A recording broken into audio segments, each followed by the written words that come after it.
Welcome to JonGetsGames. Today, I'll be reviewing Gloomhaven. This game was designed by Isaac Childress, and inside this massive box lies an expansive fantasy world full of dungeon delving, tactical card-based combat, fully cooperative play, and an epic campaign consisting of almost 100 different scenarios. First, I will briefly overview how the game plays, and then I'll jump into my review. Before we start, I would like to mention as an option, you can click the link right up there in order to watch my full playthrough of this game, not spoiling any of the campaign stuff. Also, you can look up there to find the official rules video, but for now, we could go ahead and start. And the first thing you're going to do in Gloomhaven is begin your campaign. And as you can see, there is this big campaign book, and it is full of almost 100 different scenarios. And after you have started off on scenario 1, every player is going to be building their own character. In this case, we have started up a brute, and it is worth noting that this is the first edition version of the game, not the second, so there are a couple tweaks here and there. One large one is that the health and experience tracks got turned into dials.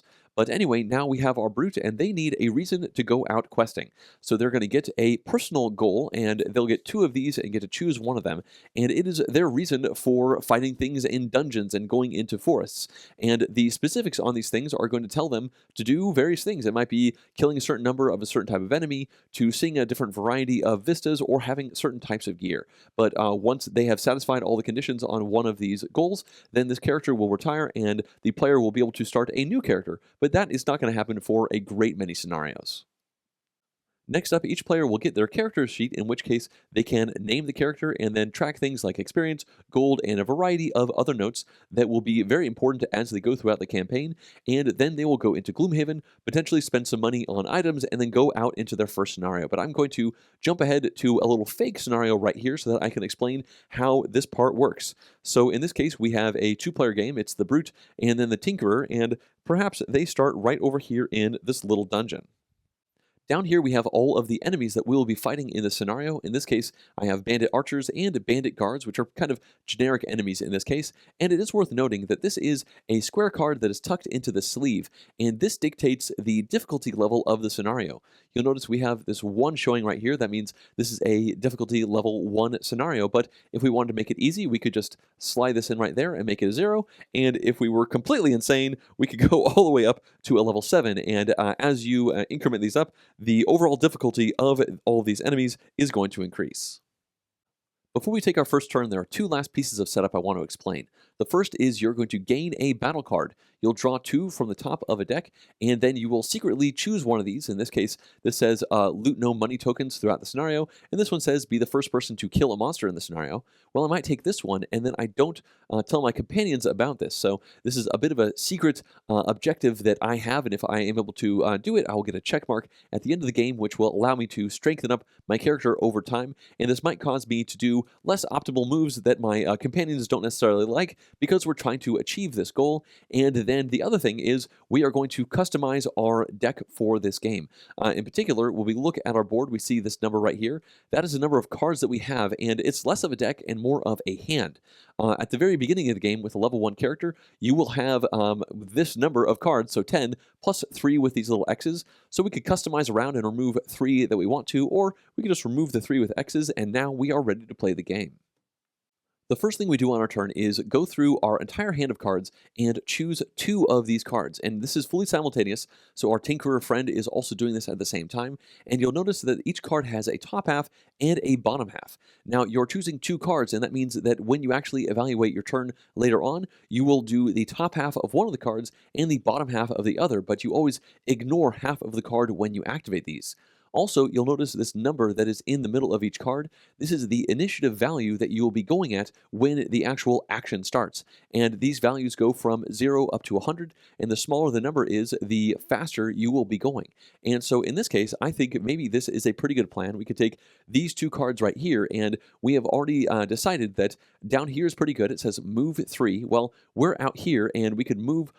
Each movement takes us to 1 of these hexagon spaces, and we notice this actually says jump on it. So that means we can jump over the obstacles that are in the room. So normally we could go 1, 2, 3, but in this case we can go 1, 2, 3, jumping right over that little pillar right there. So that's nice. And then we could land and do this attack. So you'll notice this icon right here, the gray bit is where the actual brute is, and all of the red bits are where he can attack with this sweeping blow. So hypothetically, we could jump 1, 2, 3, and then hit all 3 of these characters. That seems like a pretty good plan, but now the last thing we have to do is to decide which one of these 2 initiative values is going to be the speed that we go on this turn. And I think after talking to the Tinkerer player that we probably want to go as fast as we can with the plan that we have. So what we do is we put the 54, which is smaller, on the bottom. We put this just like that on the table, and once we have decided and the Tinkerer have decided, we can reveal these cards. At this point, you might be wondering why these cards are put down in secret, because this is a fully cooperative game, so why wouldn't we just show these to our partners? And that's because the game tries to simulate the active atmosphere that's going on in this area. These enemies are advancing on us, they're running towards us, trying to draw their swords and whatnot, so there's only so much we can actually talk about before getting into the action. So mechanically what that means is we are never allowed to tell each other what our initiative value is that we are going to be going at. We can hint at it by saying, well, I think we're going to go about medium speed, and the Tinkerer says, well, I want to go after you, so I'm going to go kind of slow-ish medium speed, but it's up to us to figure out what that realistically means, and hopefully their version of slowish medium is actually slower than our version of medium. We're also not allowed to explicitly explain all of our plans. We can say, I could tell the Tinkerer, I'm planning on jumping over there and doing a lot of damage to those things, hopefully fast enough. I cannot say, well, I'm going to jump exactly 3 to this exact location, and then I'm going to do a 2 damage attack to all 3 of those. That is the kind of specifics that just are not going to be communicated in a fast-paced action environment. So you have to be somewhat vague with your partners, and now once all of these have been put down, we can flip these over, and we see that their version of slow medium is 61, and our version of medium, is 54, and that means that we are going to go first, so that plan worked out pretty well for us. Even though we have now revealed our action cards, we cannot evaluate them until the enemies also reveal theirs. So they don't combine 2 cards. Instead, we simply draw the top card from these shuffled specific decks to the different enemies, and we see what they're going to do. In this case, we see that the archers are going to go at initiative 56, and the guards are going to go at initiative 50. Okay, we're now ready to evaluate these actions, and we start with the lowest number. In this case, 50 is lower than 54, so that means these sneaky guards are able to activate before we are, so our great plan of jumping over here and doing damage to everything is going to have to be modified when it actually becomes our turn, because they got the jump on us. So now they're going to take their turn, and we look at this card in a little bit more specific, and we see there is a move and attack, and you always evaluate from the top to bottom. In this case, it says +0/+0. That just means this is a generic attack and move for the guard, and when we look at their stats up here, we see that on the gray side, we have a regular bandit. On the gold side, we have the elite ones. Well, out here we have an elite bandit and a regular one, so both of them are going to be happening in this specific phase, and we can see they have different health amounts, different speed amounts with the little boot icon, and different damage amounts right here. So since there's no modifier to the boots, we see that the regular one moves 3, and the elite one moves a little bit slower at 2. When it comes to activations, the elite one moves first, and the first thing they're going to do is target on one of us, and their priority is whoever is closest. So we can count 1, 2, 3 hexes to the Tinkerer, and 1, 2, 3, 4 hexes to us. That means they are going to fixate over here on the Tinkerer, and they will move 1, 2, and then do their regular attack. Evaluating this attack is pretty easy. We're going to start by looking at the attack value of our elite bandit. It is 3. Then we add to that any modifier on this card, which is 0, so we're still at 3. And then we draw the top card from this modifier deck that is associated with the monsters. You can see with the M right there. And then you add this modifier. So in this case, it's a +1 to 3, so that's a 4 damage attack. This will go into the discard pile, and if you look into this deck, you can see that it could have been a variety of other things, like a 2x multiplier, so that would have been 6 damage, which would have been really bad. It also could have been -1, -2, and potentially a complete miss, which I think we would have liked a lot more. But in this case, our Tinkerer took 4 damage, so definitely not a good way to start off the scenario. Next up, the regular bandit activates, and if we look over here, we see they have a movement of 3. They are going to try to figure out who they're going to attack, and we see that's 1, 2, 3, 4 to the Tinkerer, and 1, 2, 3, 4 over to us, the Brute. So now there is a tiebreaker because we're the same distance away. So in this case, we look to the initiative values of the cards that we picked. We went faster than the Tinkerer, which is going to break the tie, which means this bandit is going to come after us. So they are going to go 1, 2, 3. Just like before, they draw from the top of this deck. We see they got a -1, so that is going to be 2 -1 or just 1 damage for that attack. Which brings us down to 9, and we definitely would have rather been the one taking 4 damage instead of the Tinkerer, but that's the way that evaluated. With all the guards having activated, we can now move on, and we see that the Archer is at 56, but we are at 54, so now we can take our turn. In this case, we originally chose these 2 cards so that we could jump over here and do damage to all of the enemies. But you know what? In battle, sometimes things don't go to plan. So we can now change things up because we did not commit to doing the top of this card and the bottom of this card. All we committed to doing was that these 2 cards at initiative 54. So we can mix things up now and do the top half of this one and the bottom half here. So in this case, we can evaluate this. We are at the gray spot and we can hit 2 adjacent locations. Unfortunately, the enemies didn't bunch up like that, but we could do an attack 3. And it is worth noting that on the top half, you always have a default of a 2 attack, and the bottom half always has a default of a 2 move, but 3 is bigger than 2, so when we do this 3 damage attack, we're going to go to our own personal attack modifier deck. At the beginning of the game, it is very similar to the monster deck, and this can get modified as you level up your character, putting better cards in here and removing some of the worse ones. But in this case, we resolve it just like the enemies. We flip over the top card, we see it's a +0, so we know we did 3 damage there, so 3 plus 0 is going to be 3 damage total. And when we look closer at the bandit, we see this little 1, which indicates this is bandit number 1.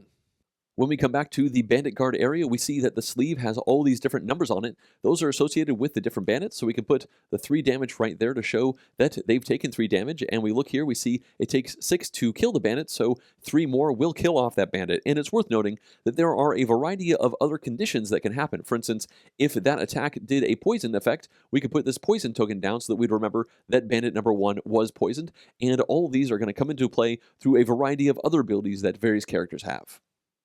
The last thing we have to do when evaluating this attack is gain our experience. This little 1 with a star around it is 1 experience, which means we go up once on the track. And it's important to note that this is the main way you get experience in this game, is evaluating abilities. You don't actually get any experience for killing enemies off.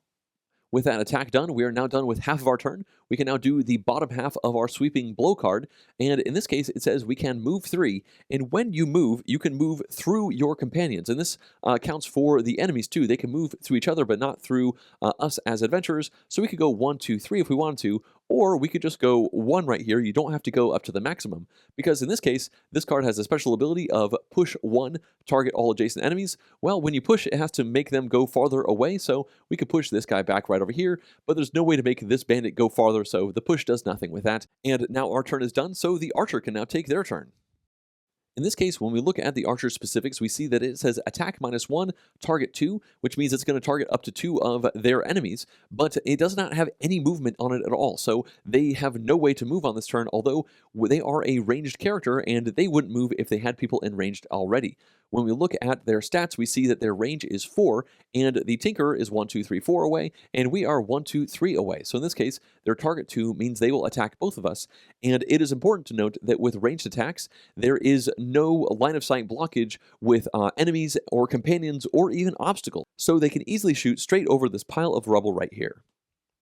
At this point, I'm not going to evaluate the rest of the actions because you understand the basics now. And once everybody has taken their turn, they will take their cards that they used and they'll put them over here to the left side of their board, which means that they are in their discard pile. Now we can go into the next turn, in which case we will choose 2 cards from this hand of cards, which is now smaller than before. And as you continue to play the game and you continue to play 2 cards on each of your turns, you're going to have less and less options until you finally get to the point where you have no options in your hand. And at that point, you are going to either take a short or a long rest. And I'm not going to talk about the specifics between the two, but when you rest, you will actually lose one of these cards into the lost pile and then bring the rest of the cards back into your hand. And any cards in the lost pile are completely removed from the entire scenario. So as you continue to go deeper and deeper into the scenario, you're going to have less and less cards in your hand as you cycle through your hand repeatedly. If you get to the point where you actually don't have any cards that you can play anymore because they're all in the lost pile because you've cycled through so many times, then your character becomes permanently exhausted and they are out of the rest of the scenario, but the game is not necessarily over. In fact, as long as one of the player characters is non-exhausted, they will continue to play and fight on to try and achieve the scenario's objective. More often than not, that will be to just kill off all of the enemies. But if at any point every single one of the player characters becomes exhausted, then that will be a loss for the scenario, and the players will have to replay this one again in order to move on in the campaign. At this point, there's one last thing that I'd like to explain, and that is this elemental board right here. So if you remember, we were hoping to do this jump action earlier on in the overview, and it had this little wind icon down here.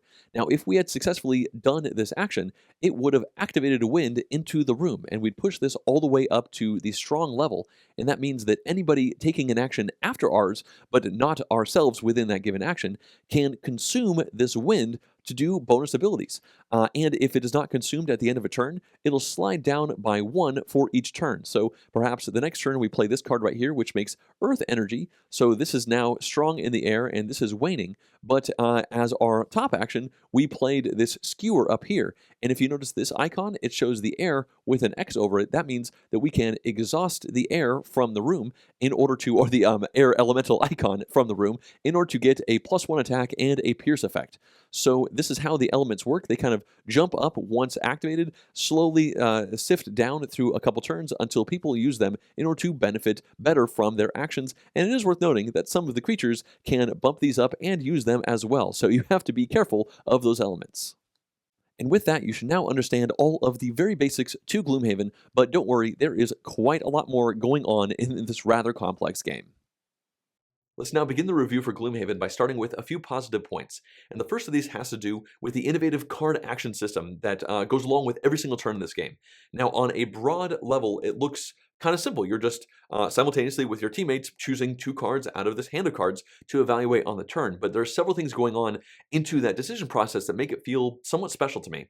So the first part of this is that the cards are two-parted. There's a top half and a bottom half. And you're going to choose 2 cards, and you are only going to evaluate the top half of one of them and the bottom half of the other one. So you have this puzzle of all of these different options in your hand, depending on where you are in the game. Maybe you only have 4 cards, maybe you have 7 or 11 cards. And you need to figure out something good to do on your turn while communicating the thoughts and plans that you have with your teammates through vagaries. Like, you're not allowed to say, I'm going to do this much damage to that person, I'm going to be doing exactly this at exactly that time. All you can say is, I'm going to move somewhat fast, and I'm going to try and take out that skeleton over there, and your teammate says, well, I'd really like to go before you because I'm going to do a thing that will make you do more damage. So now I want to go after my teammate, but before the skeleton, but we need to figure out, I'm going kind of fast, and my teammate's going kind of fast too. Well, it would be really unfortunate if I ended up going first, and so that's just a thing you have to thread the needle with. And in fact, with that card decision prospect, you might decide, this is a really good action, but maybe I'll do this other card instead, so that now I'm going medium speed, so that I pretty much guarantee that I'm going to go after my teammate because it's really important that I get that buff. Or maybe they're just standing in the exact spot that I need to stand, so they've got to move, otherwise my plan completely unravels. And so that goes into the card selection process. But when it comes to those vagaries of what you can tell your teammates, and then also after you've made the selection, only then do you flip over all of the enemy cards to see when they're going to go. Sometimes that original plan you had is just not going to work anymore because of things you could not have controlled, or maybe a risk or that you took that did not pan out for you. And that's the last great thing about this system, is that you are not committing to doing the top of this card and the bottom of that card. You're just committing to those 2 cards and that 1 initiative number. So once it becomes your turn, you then have 2 options. You could do the top of this card and the bottom of that card, or the top of this card and the bottom of that card. So every single turn when you're choosing these 2 cards, you're effectively coming up with 2 plans. Usually one of them is the one you really want to do, and the other one is definitely a backup. But you have these 2 different options that you can do on your turn. And of course, at the end of the day, you could always just do a 2 damage attack with the top action and a 2 movement with the bottom if just everything completely goes to bust. And I think all this stuff works really well. It's definitely a lot more than it seems at first, with you just saying, well, simultaneously choosing 2 cards. So I really love this system. For positive number 2, let's now talk about the different characters that come in the game. And there are 17 different ones in the box, although you only start with having access to 6 of them. But every single one of them has their own unique deck of action cards that they're working from. They start at level 1 with a specific starting deck situation, and every time they level up, they add a new card into their deck. But they always have a choice from 2 different options. So every time you level up, you could do this or that, and every single one of those choices comes from their unique deck of cards just just for that one specific character. And that is just an incredible amount of uniqueness that comes into this game. And even though you only have access to those 6 at the beginning of the game, they do feel significantly different from each other. And there are a couple similarities to typical high fantasy tropes, like you have the Scoundrel, which is much like your standard rogue character. You have the Spellweaver, which is much like your standard mage character, but they still have their own personality and their own feeling. And I just really love the way that they feel so different from each other as you are playing these things out. And then as you are playing the game, you're leveling them up. They're becoming more your specific character. You're feeling them out, but eventually they are going to retire and they'll be removed permanently from the game because they're done with their questing. They've achieved their end goal. And now you can play a new character and you will be able to start dipping your toe into that large pool of 11 other characters that you realistically don't know anything about. And going into those and seeing the kind of options that are in there has been one of the joys of this game. And I do think that it's definitely a huge strength for this game, just how different all these characters play from each other and just the wide variety of them. Next, we have positive number 3, and for this one, I'd like to briefly discuss the choose-your-own-adventure moments that happen when you are outside of the scenario, and specifically, this is the city and road events that happen when you are going into Gloomhaven or leaving Gloomhaven. And I love the world building that these bring into the overall experience around the table, because for these, you just reveal a card from the top of their deck, you read the blurb at the top, and then you collectively need to make a decision about what you're going to do based off that as a group, and I really like that discussion. Sometimes it's just like, okay, we're obviously doing A, right? And sometimes there's really a heated discussion that happens around the table, like 1 or 2 people want to do A, 1 or 2 people want to do B, and we've actually had like negotiations where we're in the city, and in order to do it, we have to spend money, and someone says, you know what, I'll just pay for it entirely myself, but if it's good, I'm going to get all the benefit. And we say, okay, you know, that's the risk is now on you, even though we are a party, you can kind of negotiate those types of things, and I just love those experiences, and I just like the variety it brings to every session as we're sitting down to play the game. Specifically, those road events are not necessarily good. Like, they can definitely be quite harmful. And you might have a situation where you hear wolves howling, and now you need to decide, are we going to stand our ground, or are we going to go try to find cover? And maybe based off the decision that you made, you are now going to start the scenario poisoned. And that's a definite handicap you did not want to have going into it, but I just like the feel that it adds to the overall theming and the tension that it brings to the experience of, you know, just when you're going to reveal that card. Is it going to be good? Is it going to be bad? But it's always an enjoyable thing. Like, I'm always looking forward to doing the city and road events. I just think it's a wonderful addition to the overall experience. For positive number 4, I'd now like to discuss the difficulty and player scaling that comes into each scenario as you play them. So this is a large campaign type game, and oftentimes with those situations, you want to stick with the same player count the whole way through, but Gloomhaven allows people to hop in and out with surprising ease. So from the majority of the campaign that we've been playing, it's been 3 players, but occasionally a 4th player has jumped in with their character, and suddenly we're playing a 4-player experience, and the game just scales right to that. Even though I might be level 7, and that person's level 5, and this person's level 2, you just kind of do a little bit of math and then set the difficulty setting for the dungeon to accommodate for that. And in general, it seems like that's really worked out. Like, it's not been a problem having somebody come in and out and having vastly different levels between the different characters. Although at the same time, we have not lost this game very much. We've played 22 scenarios at this point, and I think I've lost 3 or maybe 4 times at this point. So in general, there is a big bias towards actually winning games. But at the same time, I've almost never felt like it was a cakewalk. Like, there's always tension, and there are many situations where I felt like, oh man, we almost lost that one. But then I look at my record, I'm like, well, I keep saying we almost lost that one. But at the same time, I enjoy winning, and I don't necessarily want to do that overall scenario over again. So I think it really does toe that line of difficulty surprisingly well, and it's worked out really well for us. At positive number 5, I like to discuss why I think the combat modifier deck is a wonderfully elegant alternative to your standard dungeon delving fare, where you're usually just rolling a bunch of different colored and shaped attack dice and defense dice, and then kind of canceling them out and adding these things up and all that. Well, you don't have that in Gloomhaven at all. Instead, you simply have a little deck of cards, and every time you do a combat, you flip over the top card and see what happens.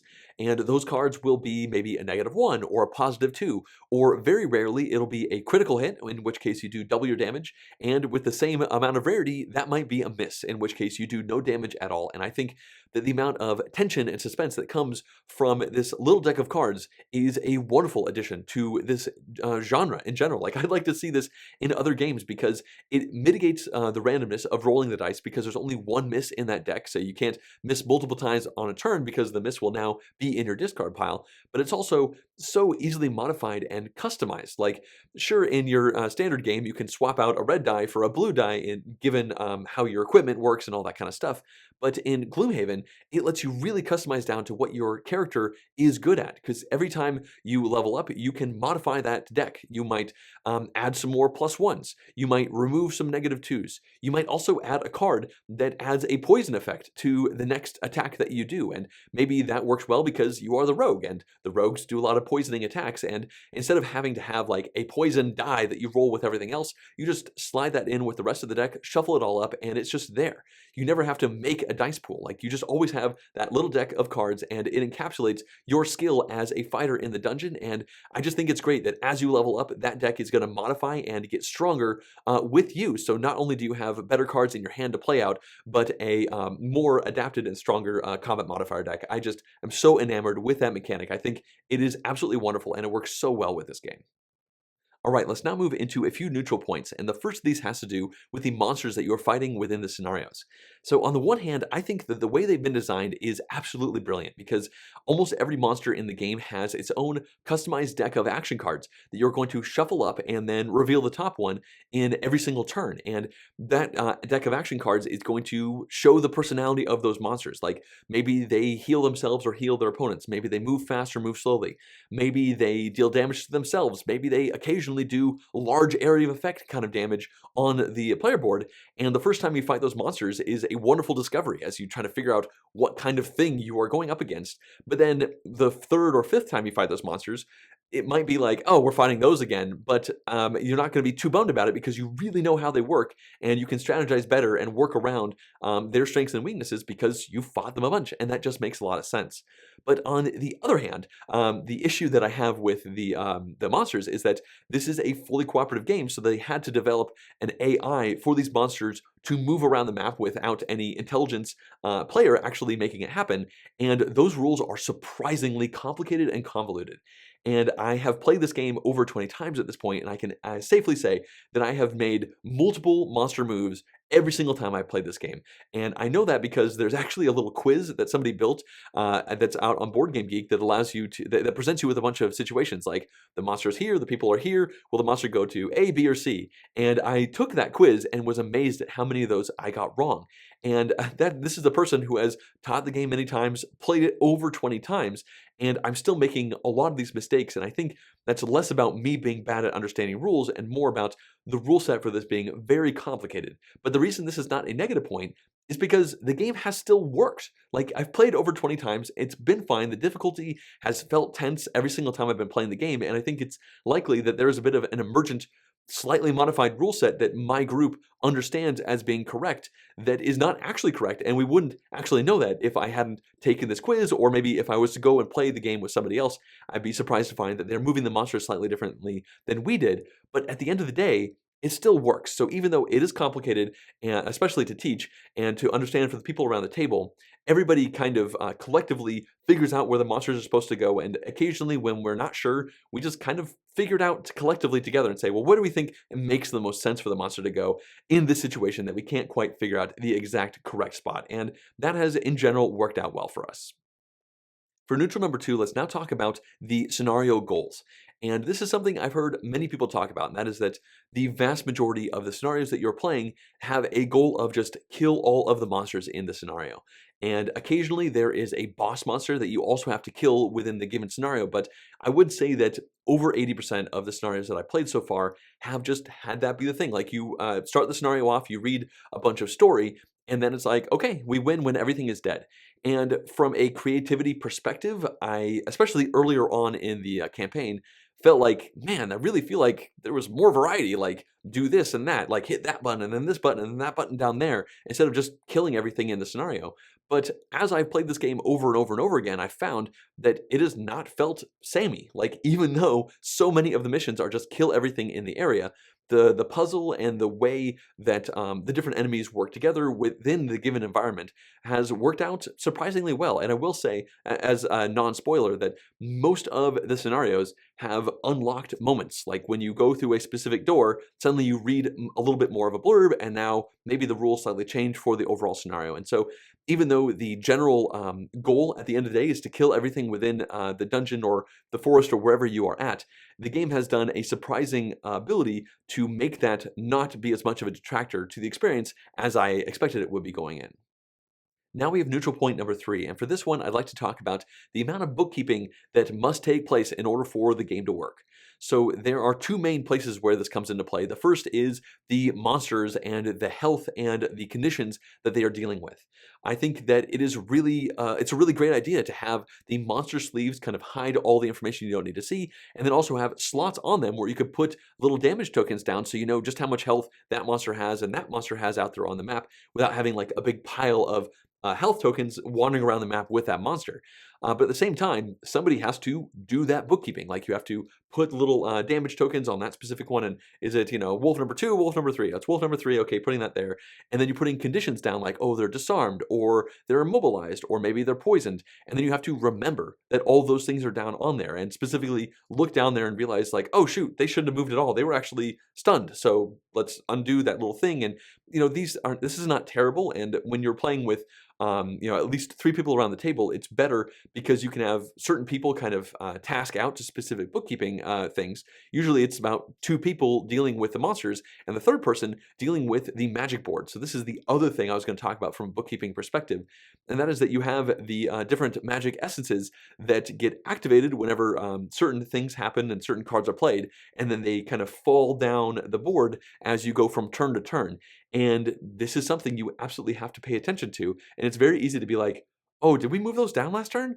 I'm not really sure. And so in the game, the scenarios that we've been playing, we've just given that board to the player who is the spellweaver, because every game I've played so far has had a spellweaver. And since they do so much magic related stuff, it's kind of on them to deal with the magic board. And then the other players occasionally dabble with the magic. And I think that it's possible, specifically with the magic board, that it could have been designed to be a little bit less fiddly on the bookkeeping side, but it does work. And fortunately, you can kind of task these bookkeeping things out to multiple people around the table, but I figured it was worth mentioning that it is a little bit of desk work that you have to do while you're playing the game. Lastly, we have neutral number 4, and this one is pretty simple. The game just has a ton of rules, and you have to know that going in, that it's going to be quite a process to learn the game and then to teach that game to the people around the table.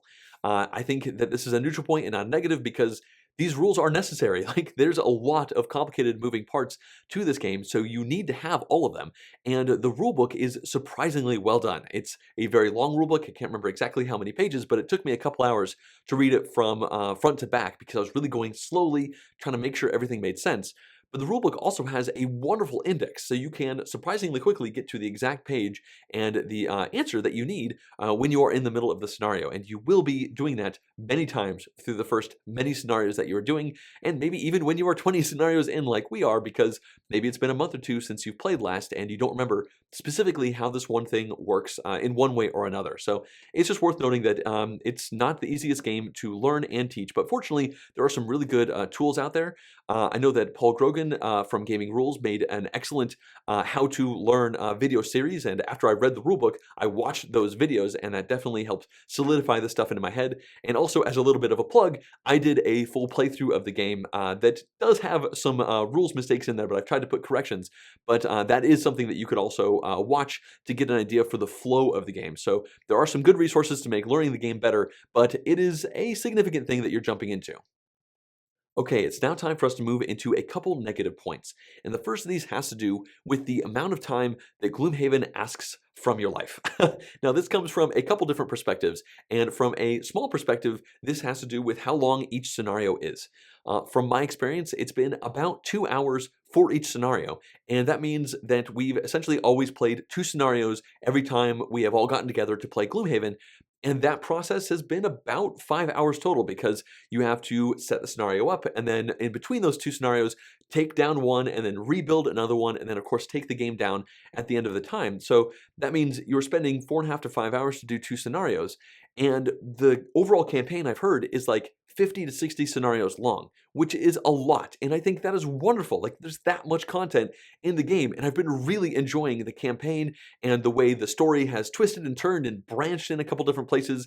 I really like the writing that goes into it, but I want to be farther in. Like, I've played 22 scenarios at this point, and I'm not really at the halfway point yet. And I think part of that is because the scenarios themselves are so long.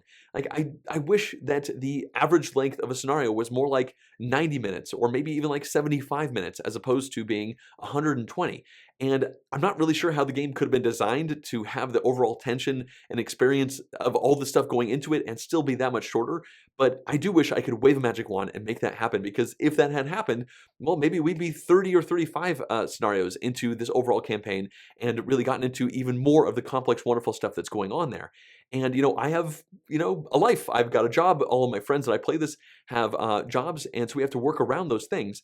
And the last thing I have to mention is a bit of a nitpick, but when you retire your characters, most of them, you just retire them, and then you start a new character with the next scenario. But some of them have a quest line that gets unlocked that you have to go through in order to have that retirement happen.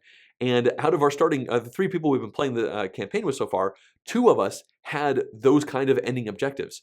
And the first one we finished was 3 scenarios long, and the second one we're in the middle of, and it looks like it's probably going to be 3 scenarios again. And so while it's really great that there is this custom quest line just for that character to complete their personal life quest, at the same time, 3 scenarios is a session and a half of time that we're just trying to retire a character as opposed to working our way through the campaign more. So I wish that these specific retirement scenarios, situations had been like 2 scenarios or maybe like 1 big scenario or something like that instead of 3. But I think all this would be fixed if all of the scenarios were just 30 to 40% shorter. But there's really not much I can do about that. That's just something you have to know when you're going into the game. Next, we have my other negative point, and for that, I'd just like to talk about storage for this game. So first of all, the game box is gigantic. It weighs 21 pounds, and I don't feel like it should be less weight because there's just so much stuff in there to play through. But at the same time, it is a serious challenge to figure out how you are going to be storing and organizing all this stuff. You've got hundreds of little cardboard chits. You have, I think, thousands of cards in the game box. And I've seen lots of creative things online where people have done custom foam core cutouts for the different character pieces. I've seen people with lots of bit trays, and I can tell you what I've done is I copied what I saw somebody else do online, and I got a bunch of tackle boxes for a lot of the little modifier chits and whatnot. But then I bought a bunch of CD sleeves, CDs, like nobody uses those anymore, but I found some that had clear facings on them, and I put everything that was needed for a specific monster type into that sleeve. So all of the chits and all of the cards, and then I wrote the name of the monster on the top of the sleeve, and I kind of just put them in alphabetical order in the box. So it's somewhat easy to find and resort all of these things. And you know that if you are trying to, fight a living corpse, you just find that sleeve, you pull it out, and everything you need is in that bag. But of course, there's a process of pulling it out and putting it back into that bag and sorting everything at the end of the day. So I think that my storage situation has definitely worked for us, but I'm not sure if there's actually a good storage situation for this game. There's just so many of these bits, and then the cards, I pretty much just left them in the little trays inside the box, and every single time I play, I kind of pull this out and pull that out. And I do have to tell you a very quick horror story. The way I have this game set up, you can see in the photo, is not vertical proof, and I forgot about that once, and I put it in a backpack on its side, and I took public transit to a friend's house, and I came to the place, I opened up the box, and I found that my thousands of cards had become just this jumbled up, mixed up mess, and it was horrible. It took us a bit to sort it all out, and I think everything is fine again, but the challenge of trying to store this game is a steep one, and it's definitely something you should know going in. All right, let's now talk about the variability for Gloomhaven, and it should come as no surprise that I have found it to be way, way above what you would expect for your standard game like this. Now, I guess it is a campaign scenario style thing, and this game does have that in the box, but this game honestly feels like it shipped with the first 2 full expansions in there already. Like, having a campaign last 60 or so scenarios out of 90 or so potential scenarios that you can go to, because some of them are branching path type situations, is just crazy. Like, I think if the game had shipped with a 25 to 30 game scenario, most people would still have been completely satisfied with that situation. And then you have 17 different classes that you can play from. There are, I think, 34 different enemy types that you're going to be fighting, and there's just so much variety. The way all this stuff can mix and match together means that, in general, no two scenarios have felt the same for us. And I think a part of that is also that there is a wide variety of room types and bit types, like double-sided little hexagon pieces where one side is like a broken pillar and the other side is a bush for if you're out on a forest floor. And it can be a little bit fiddly to set all that stuff up. But once you set it all up, well, in one game you're in a crypt, in another one you are out in the sunny rolling hills, and it does feel like those two situations. And all that stuff manages to fit inside this rather large box, but it all comes together with just being one of the most variable games I've ever played. When it comes to player count, Gloomhaven plays 1 to 4 players, and I've never experienced the 1-player game, although I do know that it's just like the 2-player experience. It's just one person playing both of the players, so there's no uncertainty about what actions they'll be taking, and I think that's probably great. But I can say that 2 players plays great, 3 plays great, and 4 plays great. If I am forced to pick a preference between all of those, I think the slight edge goes to the 3-player game, because the more people you have around the table means the more monsters that you're going to have to fight, which means the game goes a bit longer at the 4-player experience versus the 3-player experience. But you have the added variety of a 4th friend around the table who's doing cool stuff out there in the dungeon, and I've just really enjoyed those 4-player games. So if I had to give a slight edge, it would be 3, just because it makes the scenarios a little bit less. But I personally don't shy away from playing 4-player games at all. And at 2, it's definitely the quickest way to play the game with a friend around the table, and it did work. Although I think it does lack a little bit of the variety. Like if you have, a healing class and then another support class or something like that, that's not really going to work. Like, you really have to make sure you have like somebody who does a lot of damage and somebody who can support that by like absorbing the damage or healing or something like that. I do enjoy being able to differentiate the party out as much as possible, which of course means more people around the table. In conclusion, I've played 22 different scenarios of Gloomhaven up to this point, and I can definitely say that this has been one of the better board game experiences that I've ever had. This game is absolutely amazing, and it is not perfect. Like, I have definitely had some negative things to say as well as a lot of positive things to say, but the overall experience that it generates at the table has been wonderful, and it's something that we have obviously kept coming back to over many months now. It's been like 9 to 10 months or so, and I'm hoping to play this one again at some point in the next couple weeks, because I want to see what is going to happen next. The game provides you with these wonderful puzzles with the cards that you have in your hand, trying to figure out how you're going to deal with each individual turn, and it does a surprisingly good job of making it not feel samey. And I think part of that is because every time you level up, you get awesome new cards that come into your arsenal that really can drastically change how your character feels. Like, a level 1 character is going to be significantly different than a level 5 character, not just because they were weaker and this one's stronger, but this character now has strengths and weaknesses that are significantly different than that level 1 that maybe you didn't even see coming. And seeing that emergent gameplay for that specific character has been a wonderful experience for me and my friends around the table. So I just think that the combination of the tactical card play that's going on within the given scenarios, as well as this wonderfully expansive campaign, has made something that we want to keep coming back to. And the biggest negative that I have about this game is that it takes a little bit too long to play, and I want to be deeper into that campaign. I feel like after playing so much and seeing so much already, I want to know more. Like, I want to be over halfway through this thing as opposed to being not even halfway through this thing, because I want to see how this ends. And I have to admit, I am a little worried that we might never get there. Like, time goes on and maybe at some point we will burn out after 30 or 40 scenarios, but even at that point, we wouldn't necessarily have seen the conclusion of this campaign. So this game is going to be absolutely perfect for any group who is into playing games over and over again, specifically people who have an inherent enjoyment of maybe Diablo style hack and slash video games. Like, this definitely has that feeling out there on the table with your friends, and I feel like I would just be rambling if I kept talking anymore. So I heartily recommend you give this game a shot if you think it would work out for you. It is a brilliant experience. As always, I'd like to thank everyone who's been supporting this channel through Patreon, including all of these producer-level pledges. If you too would like to directly support the channel, you could do so at patreon.com/JonGetsGames, and I'd really appreciate it. Also, if you'd like to see more in-depth board game reviews like this one, as well as full game playthroughs and vlogs, please subscribe to the channel. Thanks for watching.